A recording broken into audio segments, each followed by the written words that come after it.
இதுக்கு முன்னாடி நம்ம தமிழக அரசியலில் நடந்த 2 மிகப்பெரிய தேர்தல்கள், நான் சொல்கிறது 1967 and 1977, அது மாதிரி 2026 அமைய போகுது.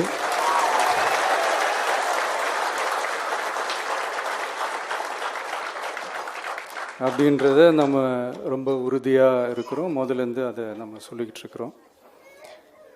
அந்த 2 மாபெரும் தேர்தல்களில் ஆல்ரெடி தொடர்ந்து வின் பண்ணிட்டு இருந்தவங்களோட அதிகார பலம், அசுர பலம் எல்லாத்தையும் எதிர்த்து நின்று தான் புதுசாக வந்தவங்க ஜெயிச்சிருக்கிறாங்க.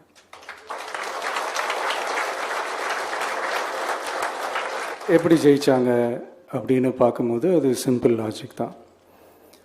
ஊருக்கு ஊர், வீதிக்கு வீதி, வீட்டுக்கு வீடு அப்படின்னு போய் எல்லா மக்களையும் சந்திச்சிருக்கிறாங்க. இந்த நேரத்தில் அறிஞர் அண்ணா அவர்கள் சொன்ன அதே விஷயத்தை தான் நானும் இங்கே ரிப்பீட் பண்ணணும்னு ஆசைப்படுறேன்.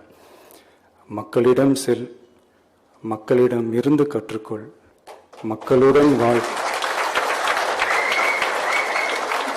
மக்களுடன் சேர்ந்து திட்டமிடு. இதை சரியா செஞ்சாலே போதும். ஊருக்கு ஊர், வீதிக்கு வீதி, வீட்டுக்கு வீடு, வெற்றி பேரணியில் தமிழ்நாடு.